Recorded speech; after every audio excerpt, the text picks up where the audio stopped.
Jamaah dimanapun berada, malam ini kita sampai pada stasiun yang ke-22 tentang sabar.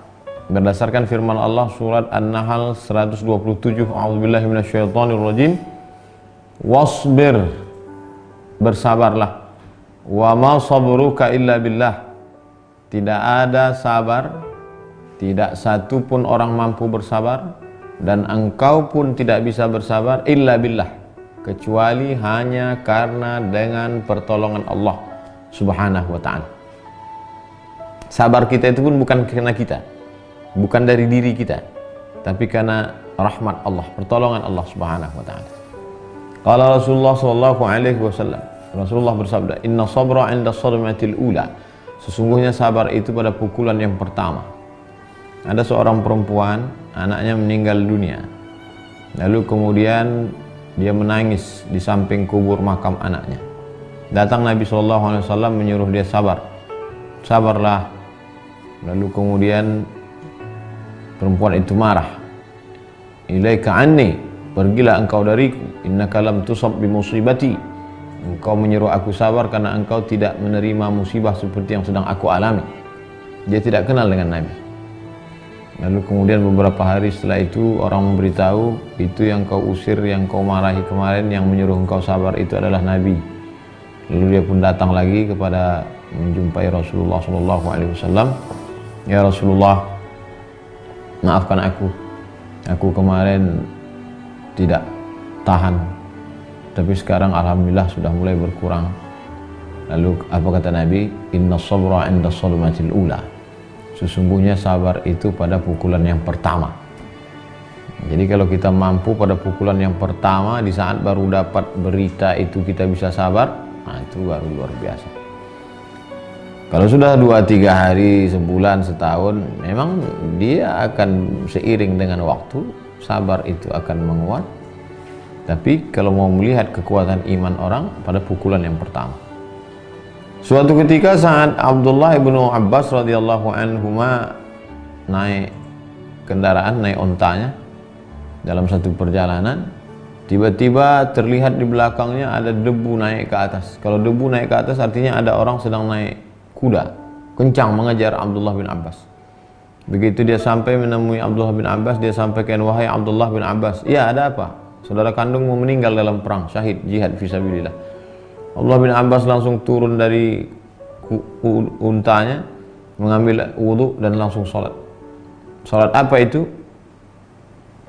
Baik berdoa, tapi lebih baik lagi sebelum doa itu sholat sunat 2 rakaat. Ya ayyuhalladzina amanu, hai orang beriman, ista'inu, minta tolonglah kepada Allah, bisabri, dengan sabar, wassalah, dan sholat. Tsumma sabru ala aqsam. Sabar itu ada beberapa level. Sabrun ala ma huwa kasbun lil abdi wa sabrun ala ma laysa bikasbin lahu. Ada sabar karena usaha seorang hamba, ada sabar bukan karena usahanya tapi karena anugerah pemberian dari Allah. Kamu mesti sabar, musibah yang kau terima belum ada apa-apanya. Kalau anakmu meninggal dunia, maka anak orang lain juga lebih parah meninggalnya, tabrakan karena sakit, karena ini, itu, ini, segala macam. Lalu kemudian setelah kita nasihati, orang itu pun sholat sunat, setelah itu dia sabar. Itu namanya sabar karena usaha. Tapi ada orang ketika mendengarkan satu berita yang menurut kita mungkin dia akan pingsan, mungkin dia akan meraung, mungkin dia akan meratap, tapi dia tenang saja. Dan ketika kita tanya, kemarin waktu saya kasih tahu berita itu, kenapa kamu tenang? Dia menjawab, saya pun tak tahu. Tak kenapa saya bisa tenang. Nah, ini sabrun ala ma laysa bikasbin lahu. Sabar bukan karena usaha untuk bersabar, tapi karena sabar pemberian dari Allah SWT. Boleh jadi karena ibadahnya selama ini, boleh jadi karena makanannya halal, boleh jadi karena dia didoakan orang lain, banyak faktor. Tapi yang jelas sabar terbagi 2. Fasabru 'alal muktasibi 'ala qismain. Sabar yang diusahakan, yang dicari, itu terbagi 2 lagi. Sabrun ala ma amara Allah bihi wa sabrun ala man naha anhu. Sabar terhadap yang diperintahkan Allah, sabar terhadap yang dilarang Allah. Sabar terhadap yang diperintahkan Allah, sabar mengeluarkan uang tetes peluh keringat yang dicari pagi pulang petang. Sabar dia berikan itu ke rumah, dia bawa 10 kilo, yang justru 50 kilo dia bagikan ke fakir miskin. Itu sabar. Sabar melaksanakan perintah Allah. Sabar dia menggunakan uang yang mestinya bisa dia pakai untuk liburan ke tempat-tempat keliling dunia, tapi justru dia berangkatkan imam musalla untuk berangkat umroh. Nah, itu sabar. Sabar melaksanakan perintah Allah. Yang jenis yang kedua, sabar menahan diri dari maksiat. Diajak orang dia dugem, sakau, mabuk, minum khamar, joget-joget tak tentu arah. Lalu kemudian kata dia, saya lebih baik di rumah saja. Sabar dia. Itu namanya sabar melawan perbuatan haram. Amma sabru ala ma laysa bimuktasibin lil abdi. Adapun sabar yang bukan dari usaha seorang hamba, fasabruhu ala maqasati ma yattasilu bihi min hukmillahi fima yanaluhu fihi masyaqqah. Kesabarannya menghadapi kesulitan, kesusahan, kepayahan, kerasnya hidup, ma yattasilu bihi min hukmillah, yang dia alami dari hukum Allah, ketetapan Allah SWT, fima yanaluhu fihi masyaqqah, yang dia terima saat itu dan dia amat sangat sulit menerimanya, tapi dia bisa sabar. Terbakar harta kesayangannya, hilang yang dia cintai, bisa dia bersabar. Itu adalah sabar pemberian dari Allah Subhanahu wa ta'ala. Makanya banyak sekali orang-orang yang kita lihat setelah hijrah, berbagai macam yang dia alami dalam kehidupan, sabar aja dia, tenang saja. Siapa yang membuat dia sabar? Allah. Laisa bimuktasib, bukan hasil usaha. Kalau diumpamakan satu tubuh, lalu sabar itu apanya? Iman. Sabar itu, kata Imam Ali, kepalanya iman. Sabar itu kepalanya. Kita dikenali orang ya karena kepala ini. Karena kalau tangan, kaki, badan hampir mirip-mirip semua. Yang membedakan kita dengan orang lain adalah yang sejengkal ke atas, sejengkal ke samping. Itulah wajah, kepala. Di kepala itulah penglihatan, di kepala itu pendengaran, di kepala itu alat perasa, di kepala itu bisa melihat, di kepala itu bisa mengenali orang. Kalau sudah kepalanya tak ada arti badan, maka dipancung kepala orang, lehernya dipotong. Kalau orang sudah tidak punya sabar, maka kuranglah kesempurnaan iman. Bahkan kalau diumpamakan seperti anggota tubuh, ya tak ada maknanya lagi, mati itu sudah. Kita tidak sabar terhadap apa yang kita cintai, bagaimana mungkin kita bisa sabar terhadap apa yang kita benci? Sedangkan untuk sabar menghadapi yang kita sukai saja kita tak sabar. Lalu bagaimana mungkin kita bisa sabar terhadap yang kita benci? Dia sedang ingin berkata, kalau kita masih berkata sabar itu dari kita, sulit. Karena kita masih ada nuhib wa nakrah, like and dislike. Tapi kalau sudah kita berkata, wa ma sabruka illa billah, sabar ini adalah dengan pertolongan Allah, disitulah baru bisa kita kuat. Imam Roim berkata, as-sabru tarkus syakwa. Sabar itu artinya tak mengeluh. Syakwa mengadu, dikit-dikit mengadu, dikit-dikit mengadu. Orang yang sabar itu tarkus syakwa, tak perlu berkeluh kesah. Innal insana khuliqa halu'a, idza massahu syarru jazu'a, wa idza massahu khairu manu'a. Itulah sifat manusia. Manusia itu diciptakan dalam keadaan berkeluh kesah. Kalau datang kesulitan, mengeluh. Kalau datang kesenangan, pelit. Kalau sedang susah, miskin, mengeluh. Mengeluh tentang makan, mengeluh tentang tempat tidur, mengeluh tentang itu ini. Begitu diberikan Allah kecukupan, tak peduli sama orang. Memang itulah sifat manusia. Lalu apa itu sabar? Tarkus syakwa, tak ada mengeluh.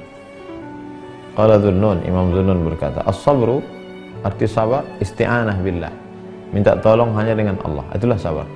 Karena ketika datang ujian itu, Kalau orang sudah hanyut di sungai, rumput lapuk pun ditarik. Jangankan galah bambu yang kokoh, jangankan akar batang kayu, rumput lapuk sudah jelas akan putus, ditarik juga. Begitulah. Kalau rumput lapuk jangan kau tarik. Yang perlu ditarik itu adalah batang kayu yang kokoh. Siapa itu? Al-isti'anah billah. Minta tolong hanya kepada Allah. Kalau mampu, berarti kau sabar. Lalu sabarku itu untuk apa? Supaya engkau ridha. Bagaimana supaya engkau ridha? Maka aku bersabar. Jadi kalau begitu, mengapa Allah berikan sesuatu ujian? Tak tahukah Allah bahwa kita ridha tak ridha? Allah Maha tahu. Lalu kenapa Allah bagi kita ujian? Kalau memang Allah tahu, untuk apa? Dia cuman mau ngasih tahu kita, kau layak atau tidak. Kalau kau ridha, berarti kau layak. Kalau tak ridha, berarti kau tak layak.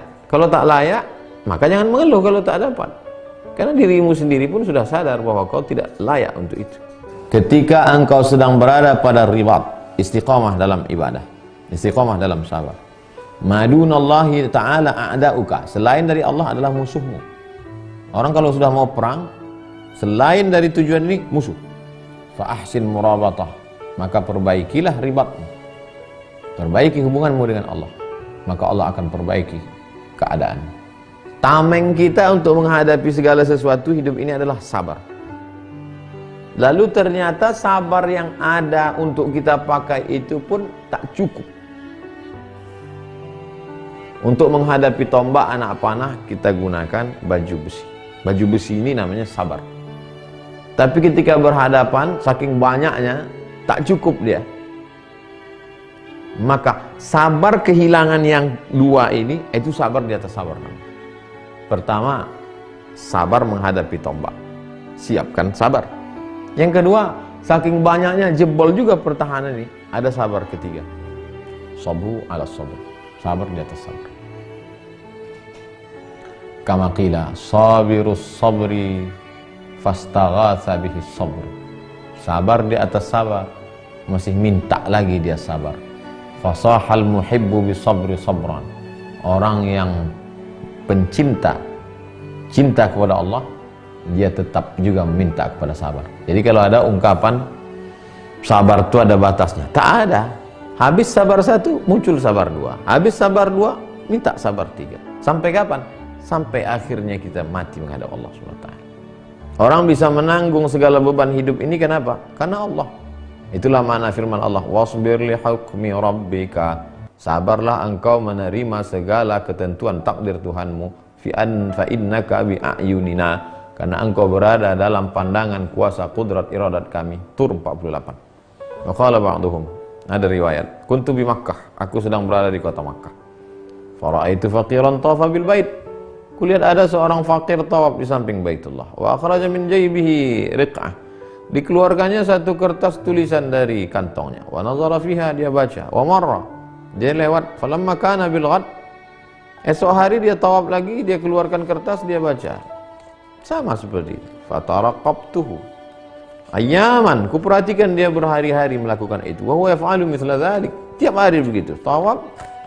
Fayawman minal ayyam, suatu hari tawafa wa nazara fil riq'ah. Dia tawaf, dia bawa wa taba'ada qalilan.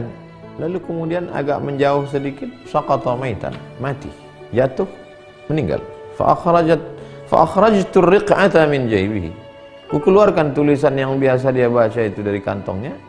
Lalu ku baca, ternyata itu yang dia baca. Wasbir li hukmi rabbika fa innaka bi a'yunina. Wasbir li hukmi rabbika, sabarlah engkau menerima takdir ketetapan Allahmu. Fa innaka bi a'yunina, karena engkau sesungguhnya dalam pandangan kami, kata Allah Subhanahu wa taala. Semua kita dipandang Allah.